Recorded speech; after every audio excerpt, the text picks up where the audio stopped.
Ponencia es el Cerro de Capilla, del Castillo de Capilla, arqueología de un territorio medieval en el Valle del Zújar. Es a cargo de don Diego Sanabria Murillo, licenciado en Geografía e Historia. Es un arqueólogo que ha formado parte en varios equipos de investigación arqueológica. El resultado de ello ha sido su participación en numerosas excavaciones en España y Portugal. Sus trabajos de investigación sobre arqueología protohistórica desde el área de prehistoria de la Universidad de Extremadura le han llevado a publicar una monografía sobre el yacimiento del Chaparral, en Aljucén. Desde hace unos años y tras su paso por varias empresas e instituciones dedicadas a la arqueología, desarrolla su trabajo como arqueólogo profesional. Actualmente es el director de las excavaciones en el Cerro del Castillo de Capilla y de este enclave, situado a orillas del río Zújar, es de lo que nos hablará esta mañana. Bueno, buenos días a todas y a todos. Antes de nada, pues quiero dar las gracias a todos los asistentes, agradecer el interés y la acogida, y especialmente a las personas de Dionis, presidente de SISEBA, y a Jaime Centrero, presidente de la Asociación Contramora, por haber considerado, haber tenido bien incluir estas jornadas, en estas jornadas de cibercultura, cultura de Siberia, pues nuestra aportación desde Capilla. Así que, de verdad, sinceramente, muchas gracias. Muchas gracias. Bueno, me voy a presentar, ya lo han hecho, me llamo Diego y dirijo las excavaciones allí en el Cerro del Castillo de Capilla. Bueno, para los que no conozcan el yacimiento o no lo ubiquen, Capilla se sitúa en la periferia de ese cuadrante suroccidental de la península ibérica. Estamos en la provincia de Badajoz, por supuesto, en la comarca de La Serena, accidentalmente en la comarca de La Serena, porque hemos formado parte, ese territorio ha formado parte de lo que hoy llamamos administrativa y políticamente La Serena, pero también formó parte de la Siberia, ¿no? Estamos en la margen izquierda del río Zújar y pensamos que la situación de Capilla, la ubicación en ese punto, no es casual, ¿no? Nos encontramos justo cuando el río Zújar describe una amplia hoz hacia el noreste para desembocar 70 kilómetros más abajo en aguas de Guadiana. Y como digo, donde describe esa hoz no lo hace el Zújar porque sí, por capricho, sino porque está atravesando un importante nudo de sierra, que no es otra cosa que las estribaciones más al norte, de esos últimos resquicios ya de Sierra Morena, ¿no? Por tanto, el Zújar, que lo tenemos aquí, a ver si el ratón me deja.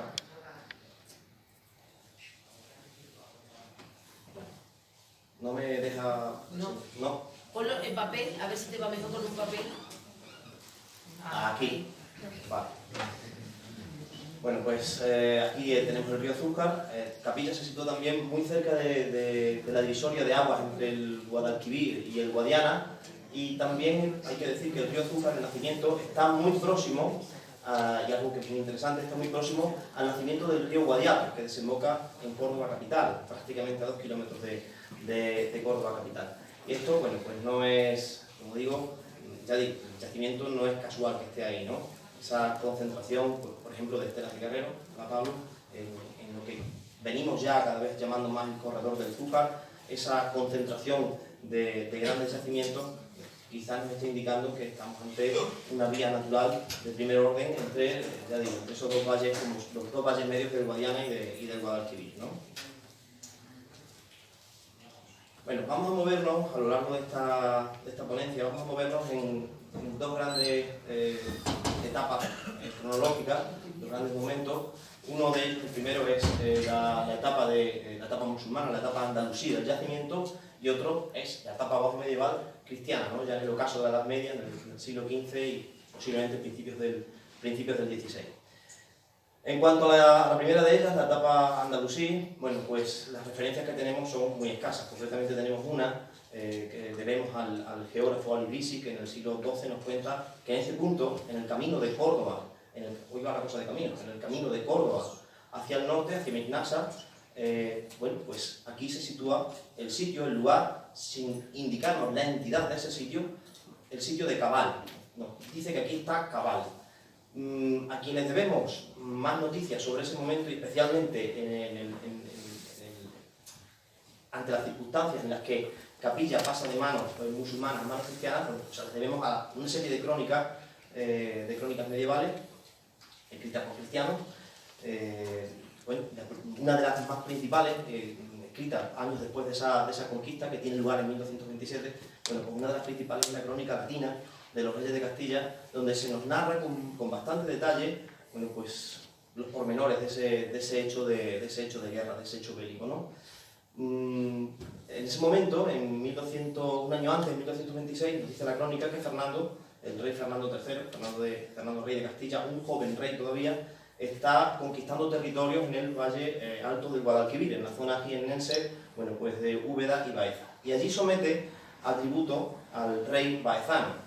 El contexto de Al-Ándalus en ese momento, bueno, pues es un contexto de disolución, de atomización del poder, porque en 1212, con la batalla de las Ribas de Tolosa, bueno, pues los reinos cristianos, a excepción de León, han dado en la línea de flotadura del califato almohade. Salen victoriosos de esa batalla y la derrota para los almohades debió ser tremenda, ¿no? Entonces se produce una especie de tercera taifa, una disolución, una disgregación del poder en todo Al-Ándalus, y determinados personajes locales se erigen o toman el poder, como ocurre con el baezano, ¿no? El rey de Baeza, que se levanta contra el poder estatal, contra el poder del califato. Aprovechando esa disolución, los castellanos van a repartirse ya un poco, van a empezar a repartirse lo que es el valle del Guadalquivir. Empezando por ahí, por esa zona situada al norte. Allí somete, como digo, Fernando en 1226, somete a tributo al baezano y le arranca la entrega de varias fortalezas en esa zona, pero una de ellas está muy lejos de esa zona, que es Capilla. Capilla no tiene nada que ver con aquello, pero Capilla pertenece también al baezano y la entrega. No sabemos por qué se fuerza la entrega de Capilla, o creemos estar ya un poco en la pista de por qué se entrega la Capilla, o está en el tablero de juego Capilla junto con otras fortalezas que han sido conquistadas de facto con hechos de guerra. Capilla no. Bueno, pues en ese año, 1226, Fernando III envía a sus emisarios a tomar posesión de la plaza y los de Capilla se niegan a entregar la plaza al nuevo señor, y menos a un cristiano. Bueno, pues Fernando armó un ejército y en 1227 pone cerco a Capilla, y las crónicas nos dicen que fue un asedio muy cruento, muy largo, de 3 meses y medio. Además, en ese asedio en el que se utiliza maquinaria de guerra, se utilizan, entendemos que catapultas, torres. Bueno, en ese asedio, como digo, le ayuda con esa maquinaria y con pertrechos, incluso con hombres, le ayuda el baezano, porque el baezano, de alguna manera, ha sido desobedecido por sus antiguos vasallos, ¿no? Bueno, pues después de 3 meses y medio, los defensores de Capilla piden una tregua a Fernando y le piden que deje salir unos emisarios para pedir ayuda a Córdoba, para ver si un ejército estatal, un ejército de lo que quedaba de ese ejército califal, les puede ayudar, puede venir a romper el cerco. A condición de que si no se presenta nadie en un plazo de 8 días, ellos saldrían de la fortaleza, pero Fernando debería permitir que salieran salvos y sanos con su familia y con sus pertenencias. Debería dejar en marcha. A los 8 días allí no viene nadie y bueno, pues la Capilla pasa de manos a Fernando. Y los musulmanes se van a Belalcázar, que está en manos musulmanas todavía por muy poquitos años, ¿no? Todavía. Bueno, pues ese es el primer bloque en el que nos vamos a mover, la etapa musulmana, y saltamos al ocaso de la Edad Media, como digo, pues al siglo XV, en 1387, Diego López de Zúñiga. Sabéis, quienes no sepan, los Zúñiga son una familia muy importante, muy vinculada a la corona de Castilla, y bueno, pues ellos compran el señorío en 1387, y bueno, pues el castillo que vemos actualmente en Capilla, que es el emblema, ¿no?, del municipio, la silueta de ese castillo, pues se debe a ellos, ¿no? Ellos montan ese castillo sobre restos de castillos anteriores, ¿no? Bueno, os hablo un poquito del proyecto antes de entrar ya en materia puramente arqueológica. Bueno, pues el proyecto que llevamos a cabo arrancó en 2016 y supone pues, un conjunto de adaptaciones arqueológicas que son promovidas, se desarrollan por el Ayuntamiento de Capilla, y entre esos objetivos pues, están la excavación arqueológica, la recuperación sistemática del yacimiento, la promoción cultural, turística, la divulgación y la dinamización. O sea, no vale de nada que estemos allí partiéndonos el lomo y al final no sepamos contar lo que estamos haciendo ni lo transmitamos, ¿no? Y por supuesto algo que me parece muy importante es la vertiente social del proyecto, con el empleo de personas del propio municipio, ¿no? O sea, tenemos un equipo formado de personas después de tantos años que se encargan de recuperar su patrimonio. Sus antepasados generaron ese yacimiento y ellos ahora lo recuperan y se ganan la vida, ¿no? Me parece que ese hecho tan irreversible pues, siempre es interesante. Bueno, el yacimiento, ahí vemos el pueblo de Capilla y lo que tenemos detrás, lo que tenemos aquí debajo, pues es todo lo que se conoce como el Cerro del Castillo. El castillo bajo medieval, a ver si me deja la flecha. Hay una silueta aquí continua, ¿vale? Pues ese es el castillo bajo medieval, y luego con el punteado se indica lo que es la fortaleza de época musulmana, ¿no? Además una fortaleza que Extramuros contó con un poblamiento bastante extenso. En total el yacimiento pues, son unas 7 hectáreas de extensión lo que ocupa. En cuanto a la ocupación de la etapa andalusí, bueno, pues el sistema de fortificación, os lo describo brevemente, pues está compuesto por una serie de líneas de murallas, concretamente son 3 recintos. En la parte más elevada tendríamos el alcázar, un alcázar que hemos podido constatar que estuvo torreado en sus esquinas, que contó con una torre central bastante potente, una torre central que los cristianos aprovecharán en su fortaleza. Si vemos la imagen anterior, bueno, pues no dudan en embutirla dentro de esa fortaleza, de ese pequeño castillito, pero ya digo que fuerzan los muros para que esa torre al final quede dentro. Además, junto a esa torre, en época musulmana, también tenemos un aljibe que los cristianos van también a integrar dentro del castillo, estaría en este punto, ¿no? O sea, son las 2 infraestructuras principales que quedan al final integradas en ese castillo ya al final de la Edad Media. Bueno, pues como digo, son 3 recintos. Aquí tendríamos el alcázar con su torre central, un recinto intermedio y una ampliación, parece ser de ese recinto intermedio, una ampliación hacia el sur, que es el lado más vulnerable.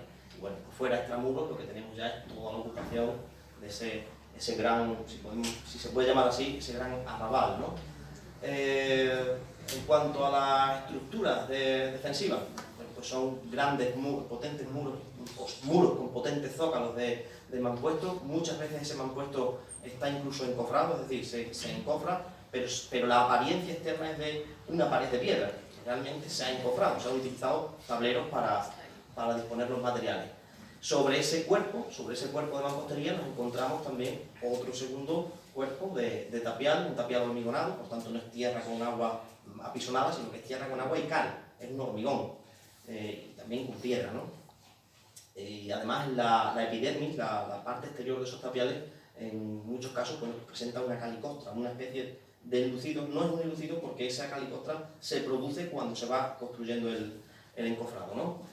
Bueno, pues para que veáis un poco la dispersión de restos de esa fortificación repartidos por todo el cerro. Aunque he dicho antes que arrancamos en 2016, sí, arrancamos en 2016 excavando los interiores del castillo bajo medieval. Y en 2017 excavamos el aljibe, que estaba debajo del patio. Después de esa excavación, y ante la constancia, ante la evidencia, mejor dicho, de ese gran aljibe, un aljibe que por supuesto superaba las necesidades de ese castillo, que había que poner, obviamente, y que habría que poner en relación con una fortaleza mucho mayor, y esa torre que veíamos que era de origen musulmán, pero que sus dimensiones eran notables y por supuesto sobredimensionadas para lo que era un castillito tan pequeño como ese, y viendo también los restos que ya estaban reconociendo en todo el entorno, bueno, pues salimos un poco a pulsar esas estratigrafías fuera de lo que era el recinto bajo medieval. Y en 2018, bueno, pues hicimos 2 intervenciones, una aquí en la parte norte y otra aquí en el sur, perdón, aquí fuera, en la parte extramuros, pues para ir ya valorando como digo, esas estratigrafías del cerro. Tuvimos mucha suerte porque con la batería de sondeos que realizamos en esta parte, en todos ellos localizamos restos de esa muralla, pudimos reconocer el cierre de alcázar, incluso encontramos una torre de planta cuadrangular o casi cuadrangular en la esquina, de 4 metros de lado. Aquí vemos esa unión entre la muralla y la torre, una torre con un basamento de mampostería y por supuesto lo típico, lo que estábamos viendo ya, ¿no? Con esos tapiales. O incluso este de aquí, ¿no? Vemos los tapiales y se conservan, no sé si se ven, hay 2 huellas pequeñitas, 2 negativos, que son los negativos de las espigas del encofrado.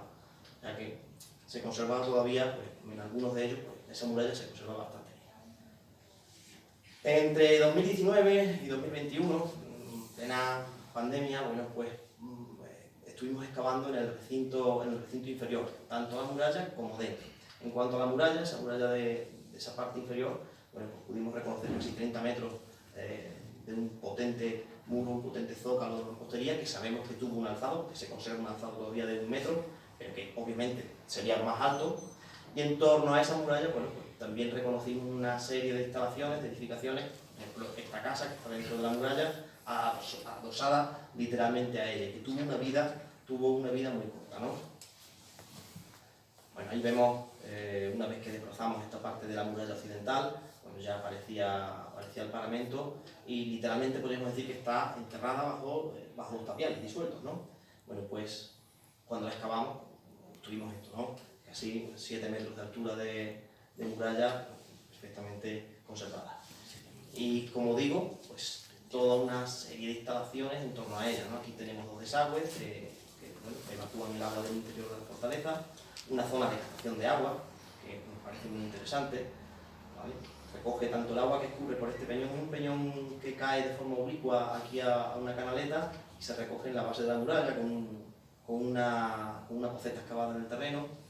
Bueno, y vemos una cocina, los restos de una cocina, que se situaría aquí, para que veáis el adosamiento de los lugares, de los espacios que antes eran públicos, llega a ser total, o sea, se invade lo público porque suponemos que la demografía del sitio llega un momento en el que desborda las líneas de la propia muralla, ¿no? Aquí estamos viendo un nivel, está en pleno proceso de excavación esta cocina, una concentración de materiales cerámicos de cocina y de mesa, estarían situados en algún tipo de mueble o de anaquel, en algún estante, que nos han permitido reconocer un conjunto de época tardormada, ya de finales del 12, principios del 13. Una zona de hogar, como veremos ahora, un puesto de molienda, incluso un banquito, aquí se va a ver mejor, que ahí ya está excavado. Ahí tenemos un banquito de cal, sobre ese banco localizamos una especie de cantarela, localizamos un cántaro aplastado y un hogar. El hogar más diferenciado que hemos encontrado hasta ahora es capilla. Los hogares de capilla y la arquitectura, como veremos, es muy sencilla. La arquitectura musulmana doméstica es muy sencilla. Bueno, pues este es el hogar más diferenciado que encontramos. Más diferenciado porque en todos nos encontramos una zona de fuego dispuesta directamente sobre el suelo de las estancias, sobre alguna lancha o sobre la propia tierra de la habitación. Ahí se encendía el fuego en una esquina o en un lateral, pero sin más diferenciación. Bueno, pues en este caso nos encontramos una torta de arcilla refractaria con una baldosita de barro sobre el que se encendía el fuego y 2 tejas árabes contrapuestas que no son otra cosa que la improvisación de un anafre o anafre, no sé si conocéis un anafre, ¿no? Vale, bueno, pues con una abertura por debajo para que entrase el calor, para poner incluso unos carbones dentro de él, y en la parte de arriba pues se situaría el recipiente para calentar o cocinar o en fin, y no tener que meter ese recipiente entre las brasas, como sí que ocurriría en el resto de hogares, ¿no? Bueno, ahí tenemos esa zona de captación de agua, con esa canaleta que recoge toda el agua que escurre por el peñón y justo debajo de los desagües de la muralla. Esta sería, bueno, pues el aliviadero, el área, la canaleta de evacuación. Ahí vemos ese peñón, ahora yo creo que se entiende un poco mejor, con el canal aquí en la parte baja, los 2 desagües, la poceta aquí al fondo. Ahí tenemos esa poceta, incluso cuenta con un andén para no tener que meterse dentro del chasquito, con una especie de piedra cantarera. Incluso aquí en la base del desagüe llegamos a localizar 2 cantarillas pequeñitas, pueden entenderse como 2 recipientes incluso auxiliares para llenado de otros recipientes mayores, y una teja en el fondo que al principio pensábamos que era escombro, pero no, la teja está trabada con cal y descubrimos para qué era, porque justo después de excavar esto nos llovió, de las pocas veces que nos ha llovido bien, y a los cuantos días pues empezó a brotar el agua, una surgencia de agua, temporal por supuesto, nos conducía el agua perfectamente filtrada hasta el fondo de la canaleta, ¿no? Luego ahí tendríamos el aliviadero. Actualmente nos encontramos excavando en esta zona la ampliación de esta vivienda hacia el suroeste. Bueno, esa canaleta continúa, o sea que no habría que descartar que más abajo ese agua pudiera ser reutilizada y aprovechada, ¿no?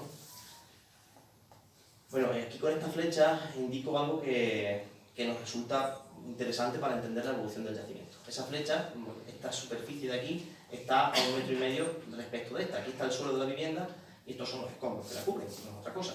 Bueno, pues con esa flecha indico el hallazgo de un enterramiento. El hallazgo de un enterramiento muy interesante, ¿vale? Ahora veremos por qué. Bueno, pues alguien en el siglo XV, a partir de mediados del siglo XV, hizo una fosa, excavó una fosa en un estrato que hemos podido fechar. Ese estrato hemos podido fecharlo gracias a una moneda de Juan II, acuñada en 1451. Es decir, alguien excavó una fosa en ese estrato después de esa fecha. No sabemos cuánto tiempo después, pero entendemos que no mucho tiempo después. Por tanto, todas esas construcciones por debajo de la muralla ya estaban, por supuesto, abandonadas, son de época musulmana, y aquí lo que tendríamos sería una escombrera bajo medieval, ¿vale? Nos resulta curioso porque está enterrado en zona no cementerial, en suelo no consagrado, ¿no? Y además no presenta, digamos, canónicamente los atributos que debería presentar la disposición de un cuerpo, ¿no? Como serían pues, los brazos, entre otras cosas, o cruzados sobre el abdomen o sobre el vientre, ¿no? En señal de respeto. Y además, si os dais cuenta, parece que es un poco monigote, está dispuesto casi de mala manera, ¿no? Pero lo más curioso es que este señor no tiene pies, bueno, los tuvo, pero se los cortaron. Los pies de este señor pues, aparecen aquí, aparecen sobre el brazo izquierdo y el pie derecho. Por la cronología, por el contexto del hallazgo, fuera de zona cementerial, entendemos que, por el momento, sabemos que Capilla en esos momentos forma parte del señorío de Zúñiga, por tanto es un lugar donde se aplica una jurisdicción señorial. Sabemos además que es un contexto, la segunda mitad del siglo XV, un contexto en que la violencia pues está bastante extendida, además socialmente Castilla, la corona de Castilla es una olla a presión, también la corona de Aragón, también la corona de Aragón. Bueno, pues este tipo de prácticas, aunque no es lo habitual que nos encontremos, sí están reconocidas en algunas necrópolis, en algunos cementerios de la época y especialmente en los códigos, ¿no? Los códigos de la jurisdicción del momento, sí que hay algo que se reconoce como las penas corporales, es decir, pagas con una parte de ti, pues alguna fechoría que hagas, ¿no? No sabemos qué es la que lió pero al final el señor pues acabó aquí. Y queremos ver este enterramiento en esa época señorial en la que ya la muralla musulmana está totalmente abandonada, es una escombrera, y alguien en esa escombrera enterró a este señor, ¿no? Bueno, más allá de lo que os he contado ahora, bueno, vamos a ver un poco las viviendas, qué características tienen esas viviendas en la ocupación andalusí de Capilla. Y es que, por lo que estamos viendo, ya digo, lo que excavamos en el año 2018 en el poblado Extramuros y lo que hemos visto dentro de la fortaleza, las viviendas son muy sencillas, no se acogen a los esquemas habituales de vivienda andalusí, con patio central, con letrinas, con acometidas de agua. No, aquí todo es mucho menos cómodo. No existen letrinas, no hay saneamiento, los desagües pues son aéreos, entre comillas, es decir, son superficiales y el agua discurre por el suelo de las casas, y de unas casas incluso pasan a otras. Entendemos que es agua de lluvia, pero desde luego no encontramos pozos negros ni encontramos letrinas. Bueno, aquí vamos a centrarnos en la zona de la muralla, con esta casa que se adosa concretamente, se adosa literalmente a la forma esa que va describiendo ese muro defensivo. Aquí la vemos con más detalle, bueno, pues una casa que sabemos que tuvo 2 plantas, no sabemos si la parte de arriba era un doblado, o no sé cómo lo llamáis aquí, cámara o doblado. Sí. Vale, pues no sabemos si es doblado. El caso es que en el primer piso encontramos un hogar en esta parte, otro hogar en esta zona, y encontramos bueno, pues, materiales de ámbito doméstico. Es decir, que puede ser que se estén utilizando ambas plantas, o la de arriba para almacén, o ambas plantas para vivir, ¿no? Pero también sabemos que se almacena abajo. Ante la ausencia de espacio, bueno, pues estas viviendas presentan un carácter polifuncional. Se hacen muchas actividades dentro de ellas y no hay una especialización concreta de cada una de las habitaciones que las componen.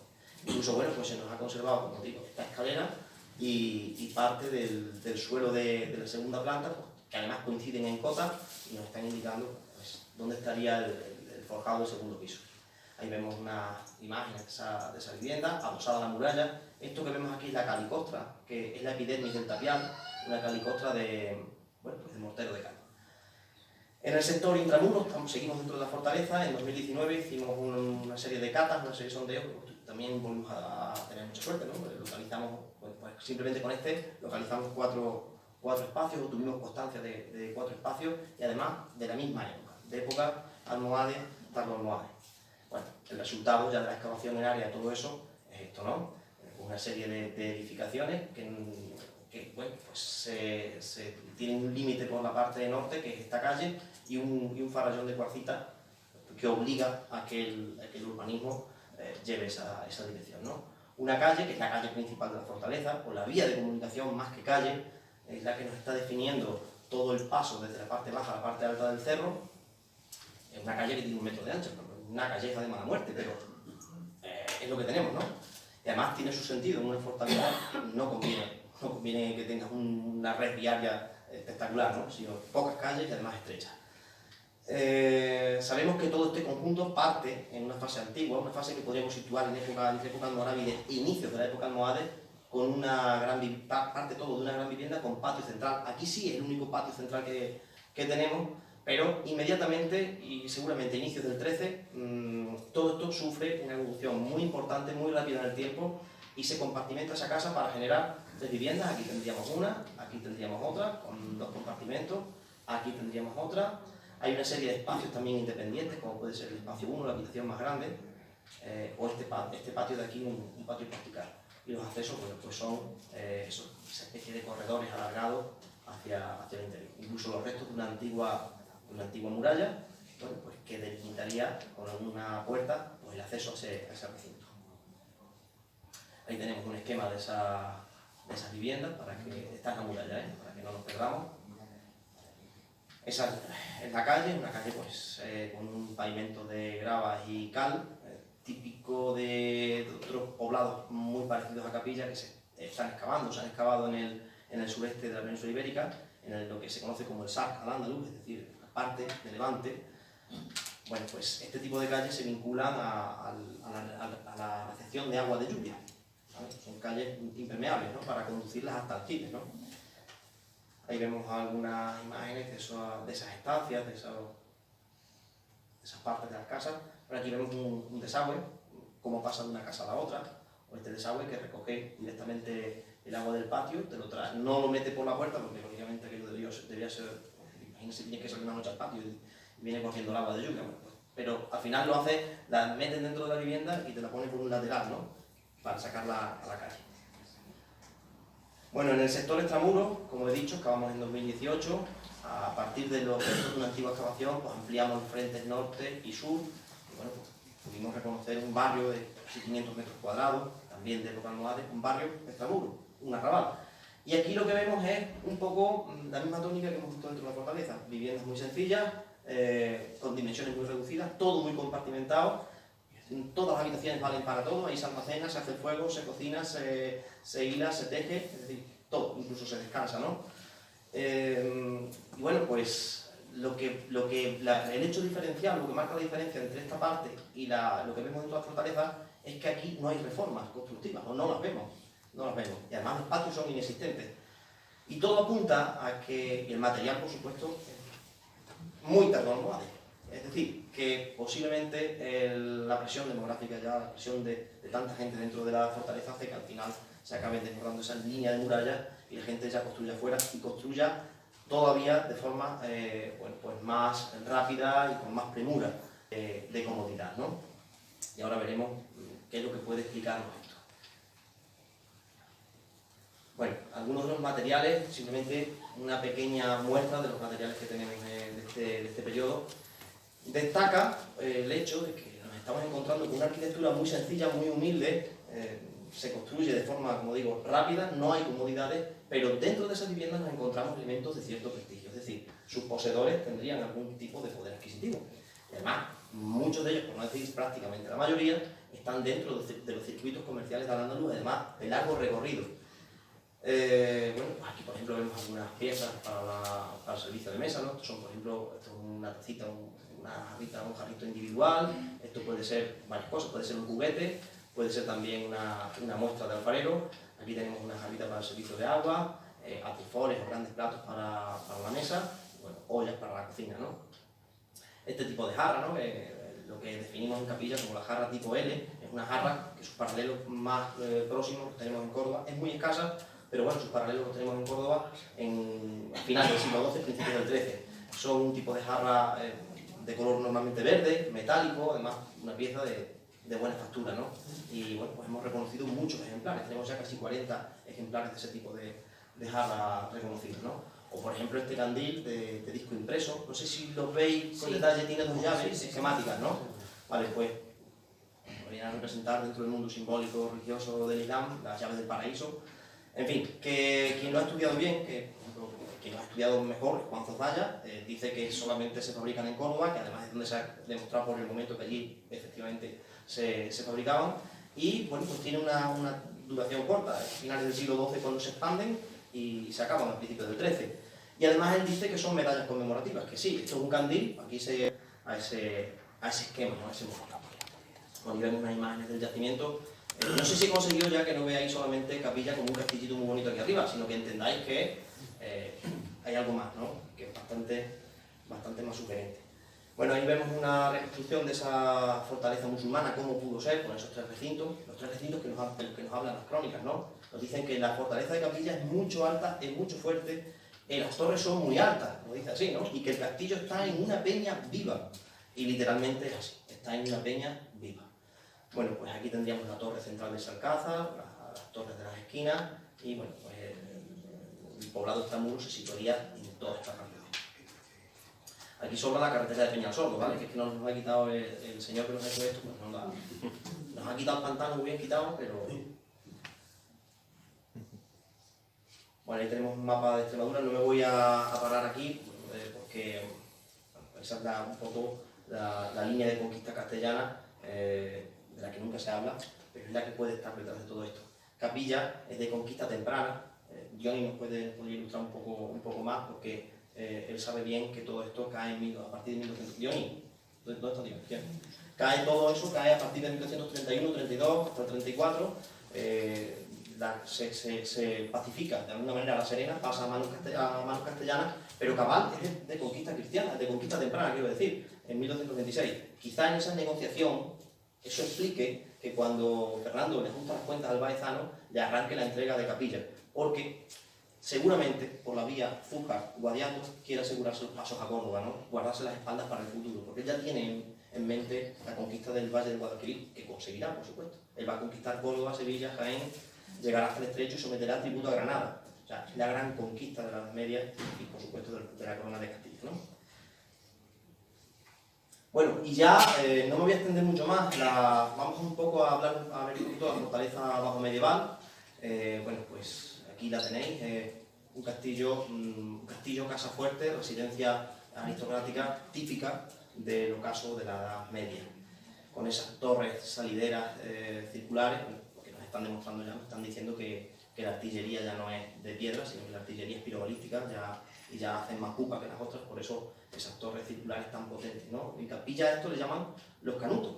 Bueno, pues esos canutos tienen 12 metros de diámetro, de piedra maciza hasta la mitad de su cuerpo. Una auténtica barbaridad. Bueno, aquí tenemos el castillo excavado, tal y como, bueno, después de acabar la campaña de 2017, y bueno, con la consolidación que se hizo después, en los meses posteriores. Bueno, aquí habría que señalar como elementos principales la torre del homenaje, que todas las torres han llegado y todos los muros han llegado razonablemente bien, o bien conservados hasta nuestros días, pero la torre del homenaje solamente conserva 3 metros de alzado máximo, cuando sabemos que debió tener muchísima más altura, incluso debió superar en altura a la torre gorda de la fachada, ¿no? Las dimensiones, el espesor de los muros de esa torre supera los 3 metros, o sea que imaginad el cuerpo que debió soportar, ¿no? Bueno, con un aljibe interior, como digo, una torre musulmana, y además los cristianos lo que hacen es, bueno, pues optimizan sus recursos y dicen, bueno, nosotros no queremos una fortaleza tan grande, pero vamos a integrar esa torre y ese aljibe, nos vamos a quedar porque son dos infraestructuras buenísimas y nos van a venir muy bien. Y de hecho, son los dos elementos que se construyen primero en la fortificación. Como musulmán, lo primero que se hace es el aljibe, y luego se forra con el muro del alcázar. Y sabemos que esas dos obras perduran hasta el final de la vida útil del castillo, ¿no? Entre esa torre y la fachada, bueno, pues trazan un muro un muro que se conoce con el nombre de diafragma, por su parte, la fortaleza en dos, y de hecho una fortaleza es un castillo como, es una especie de muñeca rusa, dentro del castillo hay otro, es decir, este sería un recinto y este es otro. De hecho, para llegar a cualquiera de las torres, menos a esta, a cualquiera de las torres, había que cruzar por un portillo que hay aquí, subir por una escalerita que hay aquí, y bueno, ser capaz de hacerlo y llegar desde aquí a las torres, porque son inaccesibles desde el patio inferior, ¿no? Bueno, aquí tenemos una sección de esa torre y bueno, unas imágenes de algunos de los componentes de esa parte inferior. En ella se localizan las 3 cuadras que hemos contabilizado en el castillo, que tiene su lógica, ¿no? Porque es la zona más accesible y no vas a andar todo el día con los animales de tiro o montura subiéndolos a la otra parte, ¿no? Además es bastante difícil. Y además, bueno, pues en ella pudimos excavar, localizar la entrada, el acceso al aljibe con esa escalera, ¿no? En la zona B, ¿no? La zona más alta, en el recinto, de hecho se considera una especie de alcázar dentro del castillo, una parte fuerte, ¿no? Y sin duda lo es. Bueno, pues nos encontramos con una estancia más amplia, que es una bodega, ¿no? Aquí tenemos un lagar para estrujar la uva, una zona de fermentado y de trasiego. De hecho llegamos a encontrar bajo la techumbre 9 tinajas, conos de vino, le llamamos nosotros, no sé si le llamáis conos de vino, donde se hacen tinajas grandes, ¿no? Bueno, pues 9 conos aplastados bajo la techumbre, incluso algunos de ellos llevaban en el hombro grabado, cuando la pieza estaba aún fresca, no la cocieron en el horno, bueno, pues llevaba grabado Dalvillo, en letra gótica cortesana. Dalvillo. Inmediatamente nos fuimos a las tinajas de los padres de Luis Chamizo, ¿no? Justo Chamizo y viuda de Justo Chamizo, no sé si las habéis visto alguna vez, las que se hacían en Guareña y Castuera, llevan una marca del alfarero, como tantas otras en toda España. Pues dijimos, bueno, esto lo ha hecho un tipo que se llama algo Dalvillo. Bueno, pues no, Dalvillo es una uva Dalvillo, muy afamada en el siglo XV, que ha estado casi en peligro de extinción y que empieza a estar muy valorada ahora en las bodegas. De hecho, nos han puesto en contacto con nosotros con las bodegas para que les contemos un poco y cómo fueron los pormenores de ese hallazgo. Y no sabemos si el duque de Béjar tuvo aquí vino de Albillo o quería tirarse el moco y lo que tenía era vino de otra clase, pero ahí están los conos, ¿vale? Incluso prospectando la parte baja del cerro, entre el escombro del pueblo, hemos encontrado una tinaja todavía con ese Dalvillo, ¿no? O sea que el duque debió proveer a su castillo y a su servidumbre de esa tinaja. Bueno, una serie de aposentos en la parte más elevada, y además esos aposentos que ocupan esta zona están muy bien delimitados de esta otra, que es una zona más de humo, una zona más sucia. Aquí tenemos un horno Tahona y aquí tendríamos la cocina con una chimenea de grandes dimensiones, una chimenea típicamente bajo extremeña, y si yo alguien me dice lo contrario, tenemos ahora mismo la chimenea bajo extremeña más antigua, los restos arqueológicos de ella, una chimenea se suele llamar, se suele decir de pared a pared, un jumero, le dicen en Capilla, a ese tipo de chimeneas que se siguen haciendo todavía, ¿vale? Y bueno, pues en torno a esa chimenea, como veremos, aquí tenemos esa chimenea con las anchas de la lumbre y un banquito auxiliar para sentarse, incluso un chinero donde encontramos todavía la loza buena, la loza fina, aplastada, pero allí estaba. O esta tahona, este horno de pan de grandes dimensiones que suministraría el castillo. En cuanto al aljibe, ya he dicho que es un elemento de época musulmana, lo primero que se construye, pero estaba intacto cuando los cristianos lo conquistan y permaneció así hasta el final del castillo. Con muy malas artes fue cegado a finales del siglo XV, a lo largo de esa segunda mitad del siglo XV. No hemos encontrado los escombros de la torre, una torre que debió tener un desarrollo en altura considerable. No hemos encontrado esos escombros, pero hemos encontrado un aljibe con 200 metros cúbicos de escombros, solamente de piedra, no de tierra, dentro de su interior. Y ese aljibe no se dudó en cegarlo desde la puerta de acceso, desde el brocal donde se tenía el agua y desde un agujero que se abrió en el patio rompiendo la bóveda. Son 3 salas las que lo conforman y aparece cegado hasta la bóveda, ¿no? Tanto en las estancias que rodean los encasamentos, ¿no? Las estancias que se disponen dentro del castillo, como en el aljibe, en esos depósitos estratigráficos, el material es muy claro. El material es un material de la segunda mitad del siglo XV, ¿no? Y ahora os voy contando, ¿no? Este es el proceso un poco de excavación. Aquí tenemos la escalera de acceso, ya una vez que lo teníamos limpio, la escalera parece prácticamente perfecta, y este es el aljibe ya una vez limpio, ¿no? Bueno, En cuanto a los materiales, una pequeña muestra de lo que tenemos allí, de este periodo. Prácticamente todo el material, o ningún material supera, ¿sí? ¿Más te has dicho algo? No, la mosca. Ah, vale.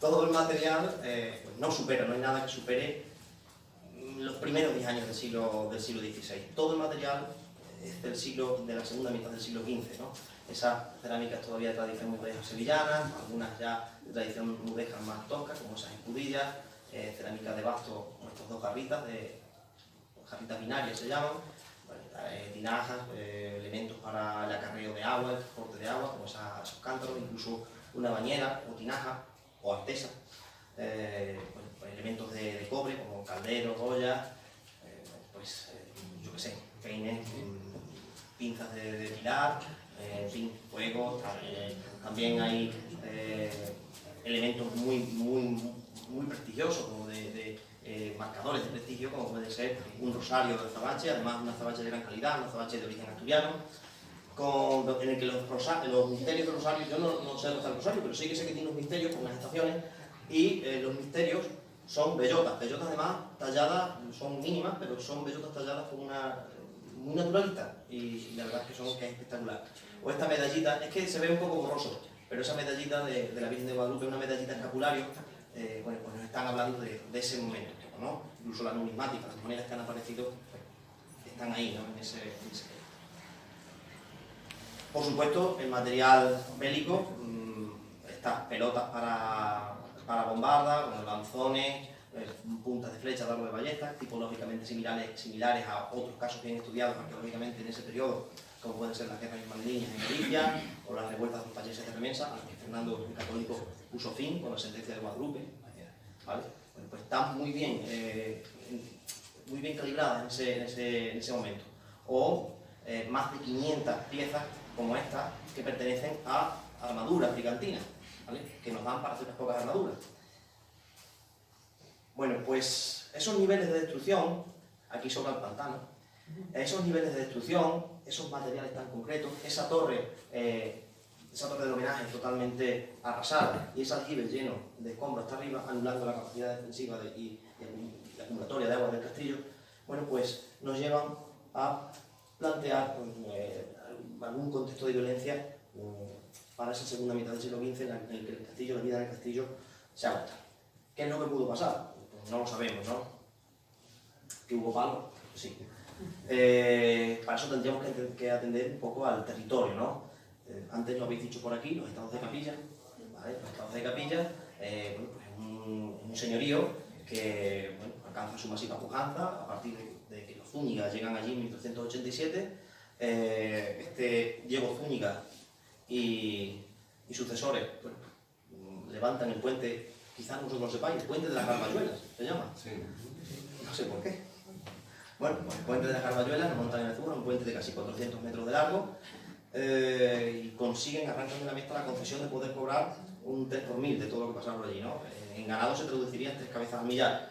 Comenzará un pleito, no sé si Johnny conoce ese pleito, un pleito que arranca entre el ducado de Beja, los señores de capilla, y la mesta, porque los enviados del duque cobran con muy malas artes ese impuesto y además recurriendo a la violencia. Llegan a pegar a muchos ganaderos que se niegan a entregarles las mejores reses que llevan, ¿no? Bueno, pues ese pleito durará casi 200 años, al final lo gana el duque, sí. Como veis aquí, el territorio de esos estados de capilla es un territorio amplio. Capilla sería la capital, aquí tenemos Peña el Sordo, Zarza Capilla, El Risco, Garrito, Baterno y bueno, llegaría a Tamurejo, ¿no? Que estaría aquí en la parte alta, ¿no? Si no recuerdo mal, o un poquito más allá. Bueno, el caso es que están limitando con la Orden de Alcántara por el oeste, con los condes de Ciruela, con Chillón y bueno, con los Sotomayor de Benalcázar por el sur. ¿Qué ocurre con los Zúñiga en 1475, después de que esa olla a presión ya haya alcanzado unas cotas de presión espectaculares en 1475? Bueno, pues ellos toman partido ante la diatriba de o le damos el trono a Isabel o se lo damos a la Beltraneja, a Juana. Bueno, pues ellos optan por Juana. De hecho, la casan en presencia con Alfonso V de Portugal Isabel pues, debió montar en cólera y decreta el embargo de todos los bienes de los Zúñiga y además exime de servidumbre a los vasallos y siervos de los duques de Béjar, de los Zúñiga.